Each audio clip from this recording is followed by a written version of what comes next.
प्यारे दर्शकों, हम आपके लिए सनातन धर्म से जुड़ी नई नई जानकारी और रहस्य लेकर आते हैं। अतः आपसे निवेदन है कि अगर आप हमारे चैनल पर नए हो तो चैनल को सब्सक्राइब जरूर करें ताकि आप और हम मिलकर हमारी आने वाली पीढ़ी को हमारे धर्मों से अवगत कराते रहे। दोस्तों, आपका लाइक और सब्सक्राइब हमारा हौसला बढ़ाता है और हमारी मेहनत सफल होती है। चलिए वीडियो शुरू करते हैं। दोस्तों, आज की कहानी में हम आपको भगवान श्री राम के सबसे बड़े सेनापति जाम्बवंत के बारे में बताने वाले हैं, तो वीडियो के अंत तक बने रहना ताकि यह अद्भुत जानकारी आप मिस न कर सके। चलिए शुरू करते हैं। जाम्बवंत रामायण के एक प्रमुख पात्र हैं। वे ऋक्ष प्रजाति के थे। उनका संदर्भ महाभारत से भी है। स्यमंतक मणि के लिए श्री कृष्ण एवं जाम्बवंत में नंदीवर्धन पर्वत तत्कालीन नांदिया, सिरोही, राजस्थान पर 28 दिनों तक युद्ध चला। जाम्बवंत को जब श्री कृष्ण के भीतर श्री राम के दर्शन हुए तब जाम्बवंत ने अपनी पुत्री जाम्बवंती का विवाह श्री कृष्ण द्वारा स्थापित शिवलिंग की साक्षी में करवाया। युद्ध में जाम्बवंत ने यज्ञकूप नामक राक्षस का वध किया था। हनुमान की माता अंजना ने जाम्बवंत को अपना बड़ा भ्राता माना था, जिससे वह शिवांश हनुमान के मामा बन गए। रायसेन जिले में स्थित जामगढ़ नाम का एक गांव है। माना जाता है कि यहाँ स्थित गुफा ही जाम्बवंत जी की गुफा है। पुराणों में बताया गया है कि जाम्बवंत विद्वान हैं। उन्हें वेद उपनिषद पूरे याद हैं। परशुराम और हनुमान के बाद जाम्बवंत ही एक ऐसे व्यक्ति हैं जिनका तीनों युगों में होने का वर्णन मिलता है। वहीं पुराणों और धर्म ग्रंथों की माने तो कहा जाता है कि वह आज भी जीवित हैं। राजा बलि के काल सतयुग में जाम्बवंत का जन्म हुआ था, जिस वजह से उनकी आयु परशुराम और हनुमान से भी लंबी है।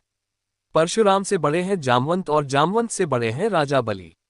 प्राचीन काल में जाम्बवंत को ऋक्षशक्ति कहा जाता था। बाद में ये ऋक्ष शब्द बिगड़कर ऋच अर्थात भालू के राजा हो गया। वहीं रामायण आदि ग्रंथों में भी उनका चित्रण भालू मानव के रूप में किया गया है। धर्म ग्रंथों में बताया गया है कि जाम्बवंत को चिरंजीवियों में शामिल किया गया है जो कलियुग के अंत तक रहेंगे। जाम्बवंत की माता एक गंधर्व कन्या थी। जाम्बवंत सतयुग में उत्पन्न हुए थे। जाम्बवंत का जन्म अग्निपुत्र के रूप में देवासुर संग्राम में देवताओं की सहायता के लिए हुआ था। कहा जाता है कि वह राजा बलि के काल में भी थे। वामन अवतार के समय जाम्बवंत अपनी युवावस्था में थे। वहीं एक दूसरी मान्यता के मुताबिक भगवान ब्रह्मा ने 2 पैरों पर चल सकने वाला और संवाद करने वाला एक रीछ मानव बनाया था। भगवान राम के काल त्रेतायुग में जाम्बवंत बूढ़े हो गए थे, इसलिए जाम्बवंत ने हनुमान जी से समुद्र लांघने की विनती की थी। वाल्मीकि रामायण के युद्धकांड में जाम्बवंत का नाम भी उल्लेखनीय है।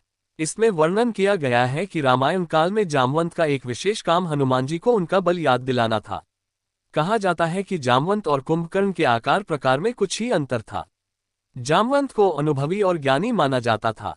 उन्होंने ही हनुमान को हिमालय में प्राप्त होने वाली दुर्लभ औषधियों के बारे में बताया था, जिसमें से एक संजीविनी भी थी।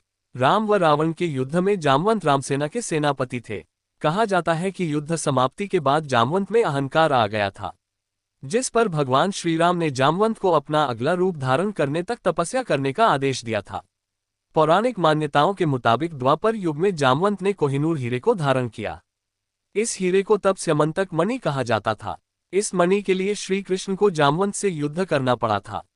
कथाओं के अनुसार यह मणि भगवान सूर्य ने श्री कृष्ण की पत्नी सत्यभामा के पिता सत्राजित को दी थी, जिसे सत्राजित ने अपने देवघर में रखा था।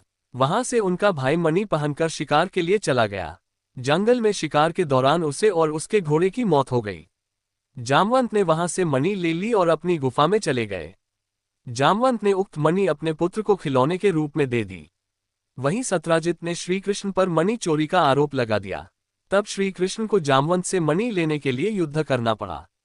खुद को युद्ध में हारता देखा जब जाम्बवंत ने भगवान श्रीराम को पुकारा और श्री कृष्ण को अपने रामस्वरूप में आना पड़ा, जिसके बाद जाम्बवंत ने आत्मसमर्पण कर दिया और मणि भी दे दी और श्री कृष्ण से निवेदन किया कि उनकी पुत्री जाम्बवंती से विवाह करें। कहा जाता है कि जाम्बवंत ने मध्य प्रदेश के रतलाम जिले में जामथुन नामक नगरी बसाई थी। शोध के दौरान यहां एक गुफा मिली है जो जाम्बवंत का निवास स्थान माना जाता है। उत्तर प्रदेश के बरेली के पास जामगढ़ में भी एक प्राचीन गुफा मिली है। कहा जाता है कि यहाँ जाम्बवंत हजारों वर्ष तक रहे थे। विंध्याचल की पहाड़ी पर पुराकाल से ही गणेश जाम्बवंत की प्रतिमा स्थापित है, जिनके बारे में मान्यता है कि जाम्बवंत द्वारा स्थापित ये प्रतिमा प्रतिवर्ष एक तिल के बराबर बढ़ती जा रही है।